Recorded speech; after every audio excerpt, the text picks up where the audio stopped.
Jarine simbah, wong kang lali marang asal-usule bakal gampang kesasar uripe. Koyok tamu ing omah liyan, mung ngambah nanging orang duwe papan bali. Pepeling ini juga berarti bahwa orang yang tidak mengenal leluhur bangsanya sendiri akan selamanya menjadi tamu di rumah kebudayaan bangsa lain. Sebagai bangsa Indonesia, kita sudah seharusnya dan kita harus berani bertumbuh, berkembang, dan melangkah maju dengan budaya kita sendiri. Sebab sejatinya tidak ada satupun budaya yang paling benar. Yang ada hanyalah budaya yang selaras dengan karakter dan jati diri bangsanya. Salah satu cara mengenali budaya leluhur kita adalah dengan mendalami, mencintai, serta memiliki keris pusaka dan tosan aji.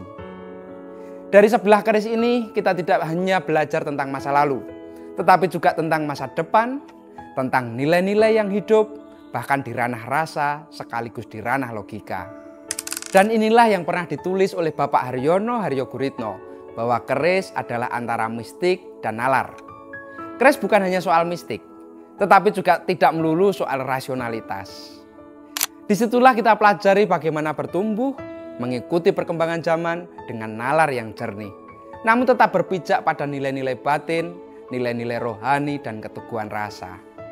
Tujuannya itu sederhana, agar kita bisa maju dan berkembang tanpa kehilangan arah, tanpa kehilangan jati diri. Bangsa Indonesia juga memiliki akar budaya yang kuat sejak berabad-abad silam. Salah satu buktinya adalah kejayaan Nusantara di masa kerajaan Majapahit. Sebuah imperium besar yang menggetarkan dunia pada abad ke-13. Dan kini, getaran kejayaan itu bisa kita rasakan kembali melalui sebuah pusaka. Inilah pusaka Panimbal, salah satu keris yang lahir pada masa akhir kerajaan Majapahit. Panjenengan penasaran dengan isinya? Maka jangan kemana-mana. Dari Karanganyar Tentram, kami kabarkan.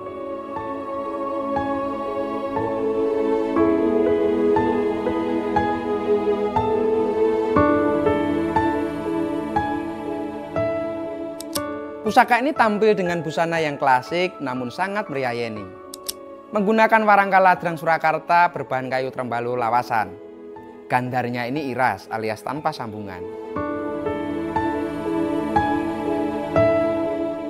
Pendoknya memakai belewah polos lawasan berbahan kuningan mamas. Meski telah berusia sepuh, busana pusaka ini tetap menyuguhkan keindahan yang sangat utuh, sederhana, klasik, namun tetap memikat. Secara keseluruhan, tampilannya begitu wangun, sangat meriayeni, dan pastinya tutut hati. Sekarang, mari kita buka untuk isinya.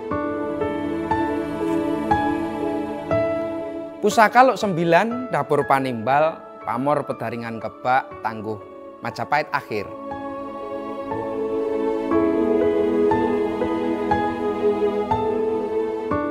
Rincian dari Dapur Panimbal ini antara lain meliputi ada sekar kacangnya, lalu terdapat jalen, disertai lambe gajah, ada juga tikel alis, ada juga pejetan, serta dilengkapi dengan sogokan rangkap, serawean, dan disempurnakan dengan greneng. Namun memang ada perdebatan di kalangan pecinta keris terkait rincian Dapur Panimbal, khususnya pada bagian lambe gajahnya. Ada yang berpendapat Panimbal itu memiliki satu lambe gajah. Ada pula yang meyakini jumlahnya itu ada 2. Lantas mana yang benar? Nah ini, mari kita ulas.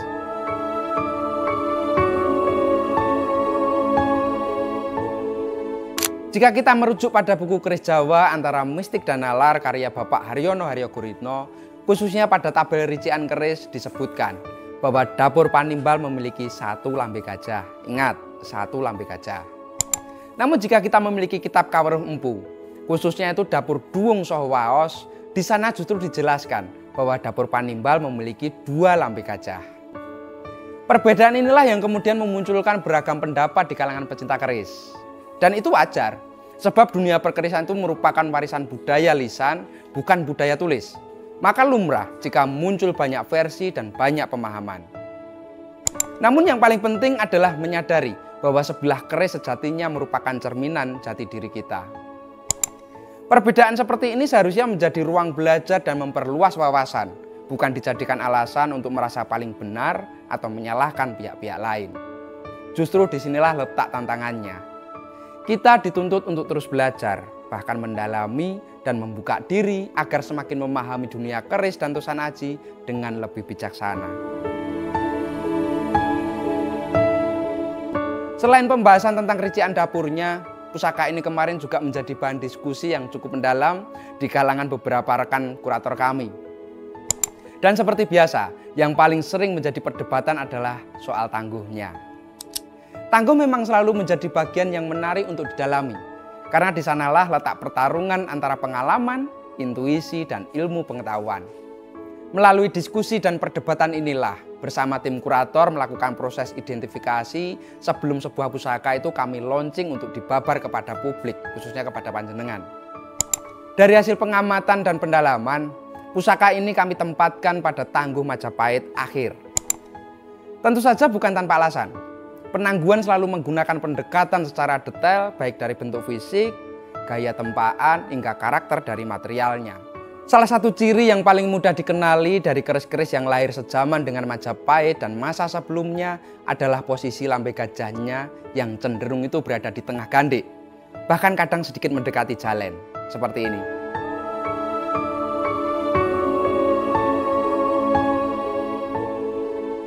Ciri ini kemudian diperkuat dengan karakter looknya yang sarpo lumampah atau seperti ular yang sedang berjalan. Tampak meliu, agak rengkol, namun tetap luwes untuk dipandang. Posisi pesinya juga sedikit maju, ini di tengah ini. Sehingga memang gulu meletnya itu tidak terlalu panjang, ditambah gonjonya yang cenderungnya itu pendek. Lalu untuk bilahnya itu ramping tapi tetap terkesan kekar dengan sekar kacang yang proporsional. Untuk wadidangnya itu cukup luas, serta odo-odo yang menambah kesan yang nampak kokoh. Dari segi material, pusaka ini memperlihatkan kandungan baja yang tidak terlalu dominan. Besinya begitu padat dengan pamor yang pandes dan mubiar. Karakter pamor yang terang inilah yang menandai ia masuk pada periode akhir Majapahit.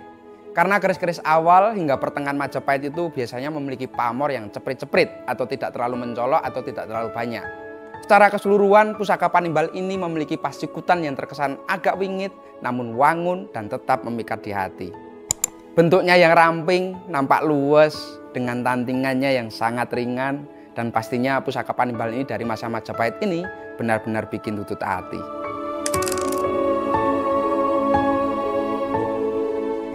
Secara harafiahnya, Panimbal itu berasal dari kata dasar timbal. Dalam bahasa Jawa itu yang berarti jawaban atau balasan. Dengan tambahan awalan pa, kata ini membentuk arti baru, yakni panimbal, yang dapat dimaknai sebagai penjawab, penyambung, atau perantara.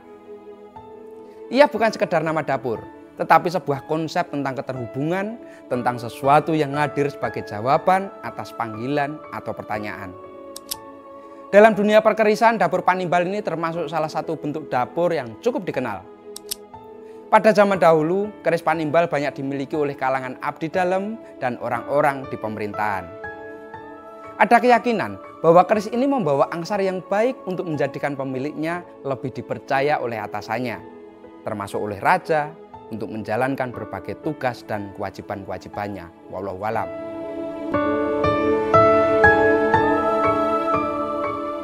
Jika kita menilik dari Serat Centini, disebutkan bahwa dapur Panimbal pertama kali itu dibabar oleh 800 empu yang dikenal sebagai Empu Domas, yaitu sekitar tahun Jawa 1381 pada masa akhir pemerintahan Raja Brawijaya. Namun tidak berhenti di situ. Di kalangan pecinta keris dan mereka yang mendalami dunia esoteri Tosanaji berkembang begitu pesat bahwa kepercayaan unik untuk keris Panimbal memiliki daya tarik lain. Konon keris ini menjadi semacam magnet pemanggil bagi keris-keris lain yang belum dimiliki. Dan bahkan diyakini angsarnya baik sebagai sarana untuk menarik rezeki yang seret dan yang mampet. Wallahu a'lam. Tapi izinkan kami memaknai lebih dari sekedar angsar dan kepercayaan itu. Pusaka Panimbal ini adalah sebuah falsafah. Ia bukan sekedar benda, tapi sebuah ajaran, sebuah pesan tentang panggilan jiwa. Dalam hidup ini, setiap orang itu memiliki tugas dan perannya masing-masing. Ada yang menjadi pemimpin, ada yang menjadi yang dipimpin. Ada yang dikenal banyak orang, ada yang memilih hidup biasa-biasa saja.